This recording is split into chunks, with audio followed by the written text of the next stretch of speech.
Hi everyone, it is time for a new video and today I'm doing a May wrap up. I am so happy that I've actually kept up with it this year. I read the least amount of books in May so far in the year, and so I was a little bit hesitant about making it, but honestly it was still like a decent amount to make a video out of.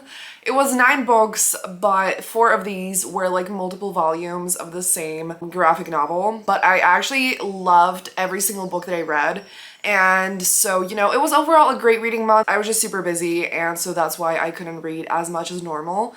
But I'm really excited to tell you about these books. Starting off very strong with the graphic novel series that I mentioned, which actually originated on Webtoon. It is Morgana and Oz by Mayuli. I'm not sure if that is how the name is pronounced, so I'm sorry if it's not. But oh my god, so I read 4 volumes of this in a row, and I never read anything in a row. You know, like even just like addicting series that people would normally binge, I just kind of like, I normally don't read it in order because my mood changes so much that like, even if I'm obsessed with it, I usually will go and read something else afterwards, you know, anyway, and then just come back to it later. But this one, I loved every second of this, and obviously I'm not gonna really talk about the volumes separately because it was basically one big thing for me. And like the story just keeps going, like it doesn't like wrap up every time, you know?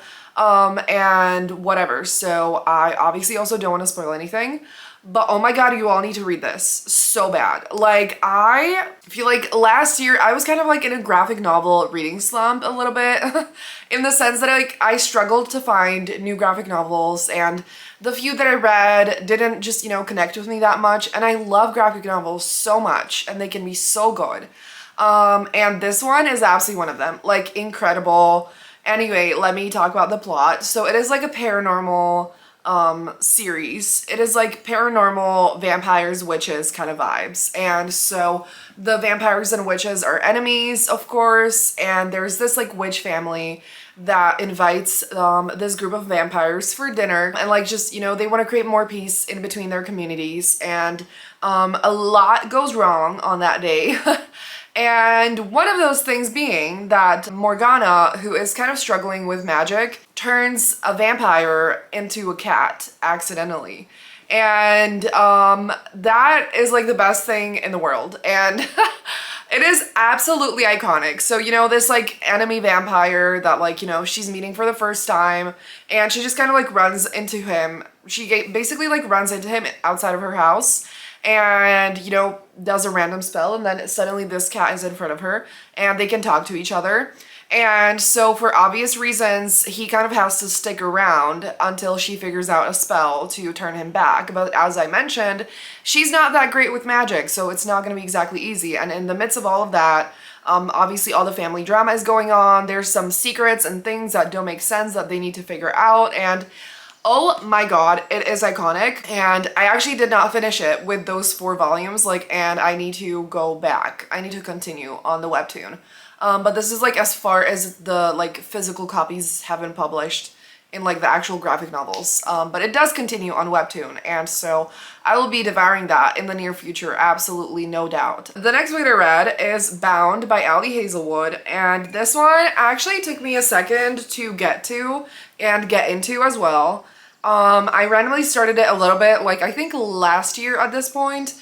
I don't remember when it came out, but then I just kind of put it down, and every single time Ali Hazelwood releases a book, I read it immediately, like within a week of the release day, because like I just love how easy they're to get into, and like they're addicting every time, and I have a blast, you know?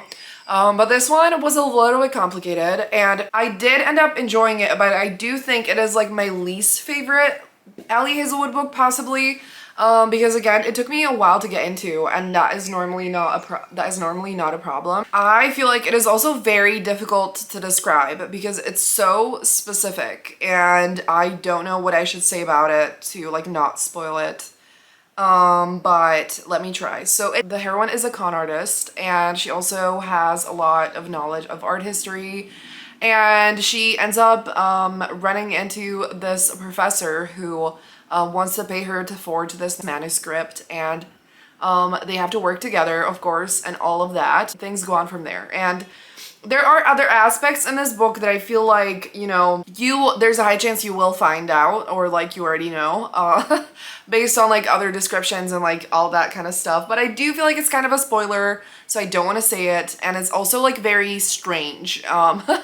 And so, yeah, I don't know how else to say that, but it is a very interesting book. And I did not love the way that like the genre worked in this. Again, I can't really describe it that much without spoiling it, but yeah, it was a little bit confusing, and I just did not feel as connected to the characters as I do in other books by Ali Hazelwood. But still, honestly, it was still a super short read that like I did end up reading in 2 sittings in the end, and like it was interesting enough and it was fun, and I liked the like academia vibes.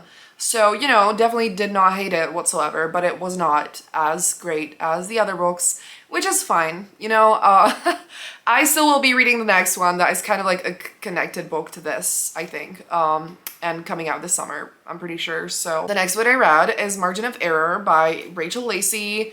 And this is an adult contemporary sapphic romance, and I love Rachel Lacey. This is maybe like the 3rd book that I've read by her, and it is wonderful. And so it is very tender, sweet, and meaningful, and a little steamy.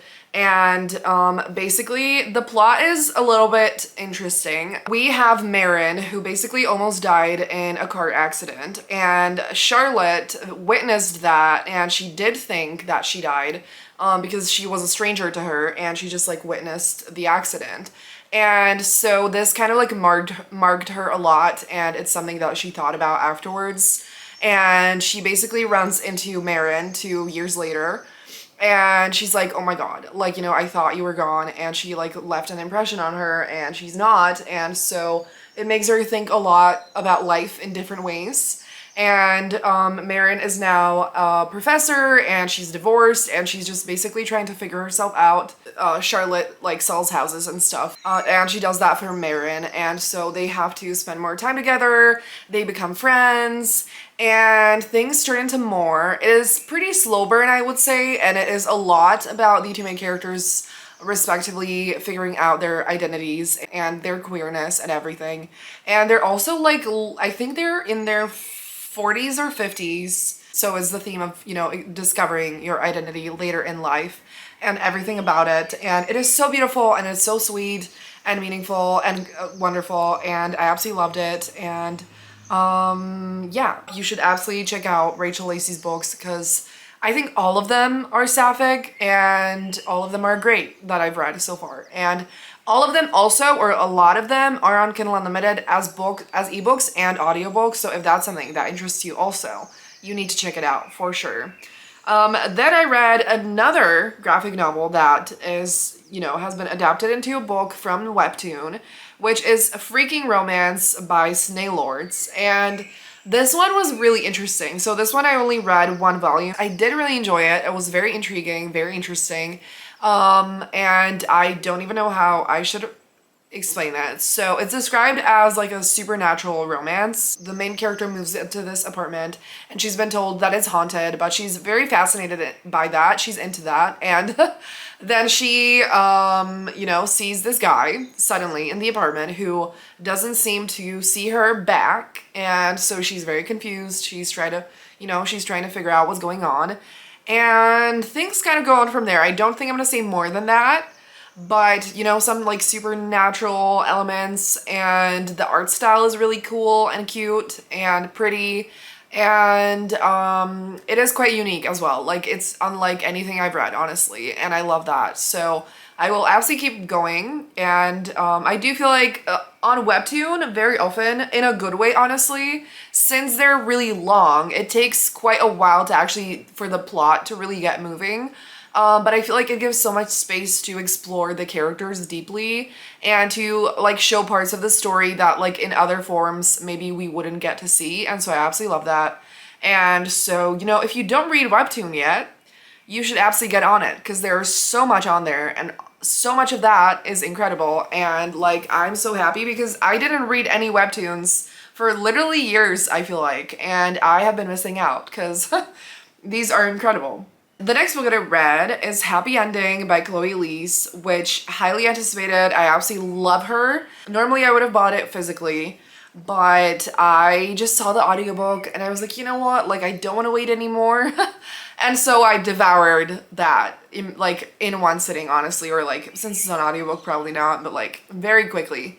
And I love Chloe Elise so much. She is absolutely incredible. And so this is basically best friends lovers in a way, where both of our main characters get divorced and their exes get together.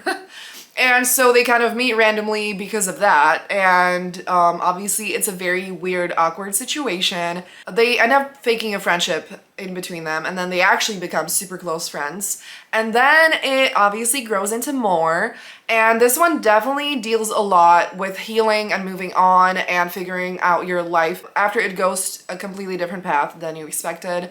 And obviously both of them relate a lot on, like, you know, the divorce and all those aspects of that and how much it changes your life. And it's just, you know, about second chances and learning to believe in love again and all that kind of stuff, and like just putting your heart out there. And I absolutely loved it, you know, super emotional and beautiful, and I just loved every second. And I do think this is like a deeply emotional romance that's a lot about all of that, not just focused on the romance itself. Like, I do feel like it focuses on the two main characters separately as well a lot, if that makes sense, but you should absolutely check it out. And then finally onto the last two books and the two physical books that I read, finally, is I read The Wallflower Wager by Tessa Dare, and thank God for that. This was honestly at like a very specific point in the month when I really was not able to read that much. And I was dying for a good book, and obviously I was enjoying the others, but like I was struggling so much to decide what to read, and this one, it was the perfect choice. So this was a reread for me. I adore Tessa Dare. This series is a masterpiece, and just like all of her, every single one of her books. And so I finally bought it like a few months ago, and I reread it, and I loved every second. So this is a historical romance. It is Grumpy Sunshine in the most perfect way. We have Penny, who basically is an heiress who lives in this house that she fills with all kinds of animals that she rescues, including a hedgehog, an otter, I think there's like a goat, and there's a dog and kittens and everything that you could possibly imagine. And a parrot, of course, how could I forget? And, you know, and so she rescues all these animals, and obviously it is pure chaos, and Gabriel moves next door, and he's intending to sell his house. And he's very grumpy, very like businessman focused on all of that. And so he plans to sell the house, and he thinks that it's great that like an heiress lives next door, but he also thinks it's not great that the house is full of animals that will probably, you know, like annoy the person who could potentially buy the house. And so he basically helps her out because Penny also has the problem that, you know, she isn't married, and her aunt and her brother are starting to like question her like living alone here. And so she tells her that she has to move out, or unless she finds homes for the animals, and, you know, has some kind of like prospective suitor and whatever. And so they end up like working together on trying to get the homes for those animals. And oh my God, I ate this up. I love it so much. Like, I love the tension between them, the yearning, the attraction. They're so perfect for each other. It's so romantic, and it's steamy and wonderful.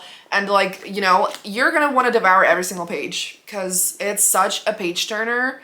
And it's incredible. And, you know, I feel like with Grumpy Sunshine, or any kind of like, you know, the guy is grumpy type of situation, very often I feel like, you know, they can be like kind of a little too mean, or, you know, like a little bit of a red flag. And like, while he has his issues, he kind of like, even though he like teases her at the beginning, whatever, like he is also like actually so supportive. And, you know, he does have a lot of like empathy and care in himself, even though he pretends not to. And I'm obsessed with them. Like, one of my favorite couples, honestly. And if you have not read this, you absolutely need to, because it is a masterpiece. And then last but not least, I read Get Over It, April Evans by Ashley Herring Blake, which is of course Ashley Herring Blake's latest release. And I love her books. I read every single one when they come out as well. And yeah, this one took me a second because I have again been super distracted and like I've been like in a reading slump in a way that I keep reading, but I don't know what I'm looking for, and I think I'm looking in the wrong places. And I really need to figure that out. But anyways, this was amazing. I loved this. In this one, it's of course a sapphic adult romance. We have April and Daphne, and April was cheated on by her ex-fiance. And it was with a girl called Daphne, who is none other than our other main character, who also her ex randomly broke up with after like they were together for a while, and she thought things were getting serious. And so the two main characters were broken up with by the same woman, and April also thinks that, you know, like obviously she was cheated on, and she thinks that Daphne probably knew about, you know, her being in a, like her ex being in a relationship with her, with somebody. And so they have to share a cabin for this like summer art program. And so obviously April thinks like, April gets super pissed and she's like, what the hell is going on? And things go on from there. And so obviously a lot of tension. I honestly wouldn't call it enemies to lovers. Like, it is kind of like hate to love, but not in a hardcore way. Definitely not in a way that like it lasts for a long time. Because, you know, things are talked about and whatever. And so, yeah, but I still would recommend it, obviously, if you like any, like, not super hardcore hate to love, but again, if you do like those vibes, and forced proximity and a lot of tension, kind of like, it's not a forbidden romance, obviously, but it is kind of like, is this really a good idea? Because, like, there's so much history. But it is actually wonderful, and I love a lot of the side characters as well, and they're basically like from Ashley Herring Blake's other books, and one of them is from a book that's coming next, and I'm super excited because I loved her. And so yeah, this is absolutely amazing. You know, I flew through it, and it is once again, as always, like Ashley Herring Blake writes very emotional, deep romances that are also steamy and fun, which is a great combination. And so I loved this, and honestly I don't know what more to say. Like, this was amazing. That will be all for today. So I thought this would be quick because I didn't read as much, but I feel like I've been talking for 1,000 years, so I'm gonna stop there. And yeah, please let me know what you have been reading recently, and if you made it this far in the video, leave a sun emoji down below. And thank you so much for watching. Have a great day, and I'm gonna see you soon in another video. Bye!